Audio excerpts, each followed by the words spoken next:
নমস্কার, খবর বার্তায় স্বাগত জানাচ্ছি। আমার সাবস্ক্রাইবারদের মধ্যে বেশ কিছুজন বাংলাদেশের সিটিজেন আর কিছু ভারতীয় সিটিজেন। তাই আমি আজকের ভিডিওটি আমার উভয় দেশের সাবস্ক্রাইবারদের জন্য বা ভিউয়ারদের জন্য আপলোড করছি। ভিডিওটির মূল বক্তব্য বিষয় হচ্ছে ঔপনিবেশিকতা। আমেরিকার রাষ্ট্রপতি ডোনাল্ড ট্রাম্প যেভাবে তার বিদেশ নীতি নিয়ে চলছেন এবং বিভিন্ন দেশের উপর ট্যারিফ চাপিয়ে দিয়ে দেশগুলোকে জব্দ করার চেষ্টা করছেন এবং বিভিন্ন সময় বিভিন্ন ফটোগ্রাফ আপলোড করে আকারে ইঙ্গিতে বুঝিয়ে দিচ্ছেন যে ভেনেজুয়েলা, কানাডা, গ্রিনল্যান্ড সমস্ত কিছুর উপর আমেরিকার আধিপত্য বিস্তার লাভ করবে, সেটা নিয়ে কিন্তু এবার চিন্তা করার সময় এসে পড়েছে। এটা সত্যি কথা। আজ ভারত, বাংলাদেশ, পাকিস্তান তিনটি স্বতন্ত্র দেশ, কিন্তু ইতিহাসের দিকে ফিরে তাকালে বুঝতে হবে আমরা কিন্তু কেউই আলাদা ছিলাম না। আমরা একই জাতিগোষ্ঠী এবং একই দেশের মানুষ ছিলাম। বিভিন্ন সময়ে বিভিন্ন রাজনৈতিক কারণে আমাদের দেশটা দুটুকরো হয়েছে। ভারত থেকে জন্ম নিয়েছে নতুন আরেকটি দেশ পাকিস্তান। তারপর ভাষাগত কারণে পাকিস্তানও ভেঙে আরও একটি দেশের সৃষ্টি হয়েছে বাংলাদেশ। কিন্তু কথা তো সত্য, আমাদের তিনটি দেশের মানুষেরাই একটা সময় ব্রিটিশ ঔপনিবেশিকতার আন্ডারে ছিলাম। ব্রিটিশ আমাদেরকে শাসন করেছে। ব্রিটিশ এসেছিল আমাদের দেশে ব্যবসা করতে এসে আমাদের দেশটাই কবজা করে নিয়েছিল। পরাধীনতা কী জিনিস, পরাধীনতার গ্লানি, পরাধীনতার কষ্ট সেটা ভারতবাসীর জানা আছে। শুধু তাই নয়, পাকিস্তানের সব বাসিন্দাদের জানা আছে এবং বাংলাদেশের বাসিন্দাদেরও জানা আছে। কারণ ব্রিটিশের সাথে লড়াই তো আমরা সবাই একসাথেই লড়েছিলাম, কেউ গান্ধীপন্থী হয়ে, কেউ আবার স্বদেশী হয়ে, যে যার মতো করে দেশমাকে বাঁচাবার জন্য লড়াই করেছি। আজ আমাদের পরিচয় হয়েছে আমরা ভারতীয়, আমরা বাংলাদেশি, আমরা পাকিস্তানি, আলাদা পরিচয় হয়েছে, কিন্তু ব্রিটিশের সাথে আমরা সবাই লড়াই করেছিলাম। আজ একবার ভাবুন, ভেনেজুয়েলা, গ্রিনল্যান্ড অর্থাৎ ডেনমার্ক এবং কানাডার বাসিন্দাদের আজ মনের অবস্থা কেমন। তারা ভাবছে তাদের স্বাধীনতা চলে যাচ্ছে, তাদের দেশের উপর আমেরিকার ঔপনিবেশিকতা খুব শিগগিরই এসে পড়ছে। তাই তারা হয়তো মনের দিক থেকে কিছুটা হলেও বিদ্রোহ ঘোষণা করছে। কেউ সাহস দেখিয়ে সামনে এসে বলছে, কেউ সাহস না দেখিয়ে মনের ভেতরে চুপচাপ সেই বিদ্রোহ পোষণ করছে। কিন্তু এক না একদিন আমরা যেরকম ব্রিটিশের এগেনস্টে লড়াই করেছিলাম গান্ধীপন্থা হয়ে বা স্বদেশীর মাধ্যমে করেছিলাম, একদিন তারাও হয়তো আমেরিকার এগেনস্টে লড়াইতে উদ্বুদ্ধ হবে।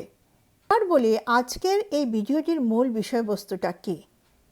ভারত থেকে সৃষ্টি হওয়া আরও একটি নতুন দেশ যার নাম পাকিস্তান, সে তো অলরেডি আমেরিকার কাছে বিক্রি খেয়ে গেছে। আসিফ মুনির সে তো কথায় কথায় আমেরিকা দৌড়ায়। এমনকি অপারেশন সিন্দুরের সময় যখন নূরজাহান ইন্টারন্যাশনাল এয়ারপোর্টে ভারতের ব্রহ্মস ক্ষেপণাস্ত্র গিয়ে পড়েছিল, তারপর তড়িঘড়ি আমেরিকা থেকে একটা টিম এসেছিল পাকিস্তানে। পরে জানা গেছে সেই ইন্টারন্যাশনাল এয়ারপোর্টের পাশে একটি গোপন গুহার ভিতরে নিউক্লিয়ার বোম লুকানো আছে। অবশ্যই সেটা পাকিস্তানের নয়, আমেরিকার।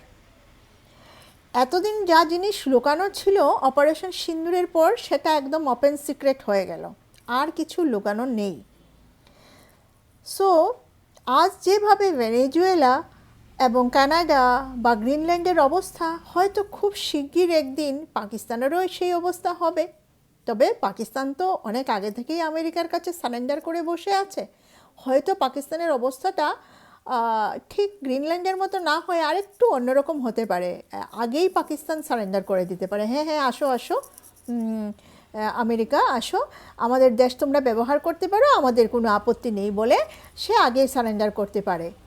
তবে আজ আমি আমার ভারতীয় এবং বাংলাদেশি বন্ধুদেরকে বলতে চাই, যারা আমার শর্টস দেখেন, যারা আমার ভিডিও দেখেন, তাদেরকে আমি বলতে চাই, একবার আমরা ব্রিটিশ ঔপনিবেশিকতার আন্ডারে থেকে পরাধীনতার গ্লানি বহন করেছি, আর যেন সেই রকম দিন ঘুরে না আসতে হয়।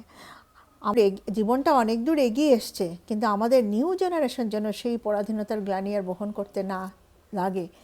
আমাদেরকে সচেতন হতে হবে। একবার ইউরোপ থেকে ব্রিটিশ এসে আমাদেরকে শাসন করেছে, এবার যেন আমেরিকা এসে আমাদেরকে শাসন করতে না পারে। আমাদেরকে সচেতন হতে হবে, কারণ একবার যদি আমেরিকা পাকিস্তানে ঢুকে পড়ে, তাহলে বাংলাদেশ আর ভারতে আসতে তার বেশিক্ষণ সময় লাগবে না। আমেরিকা অ্যাকচুয়ালি আগ্রাসী নীতি নিয়ে চলে, বিশেষ করে ডোনাল্ড ট্রাম্প একদম খুনাভাবে আগ্রাসন করে যাচ্ছেন।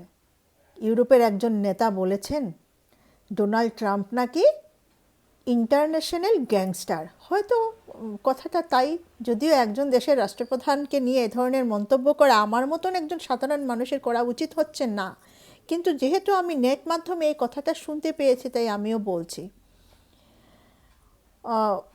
তাই বলছিলাম আমাদেরকে সাবধান হতে হবে, কারণ যে বাংলাদেশটা ভাষার ভিত্তিতে পাকিস্তান থেকে আলাদা হয়েছে, যে ভারত দীর্ঘদিনের লড়াই করে, কেউ শান্তিপথে কেউ সশস্ত্র পথে লড়াই করে দেশটাকে স্বাধীন করেছে, সেই দেশ যেন আর কোনো ধরনের ঔপনিবেশিকতার আন্ডারে না যেতে পারে। বাস এইটুকুই আমার আজকের ভিডিওর বক্তব্য বিষয় ছিল। আমার কথাগুলো আপনাদের যদি পছন্দ হয়ে থাকে প্লিজ কমেন্ট করে জানাবেন। যদি কিছু ভুল বলে থাকি সেটাও কমেন্ট করে জানাবেন। আপনাদের আমার ভুল ধরে দেওয়ার অধিকার আছে, আমি মাথা পেতে নেব আপনাদের ভুলগুলো। নমস্কার।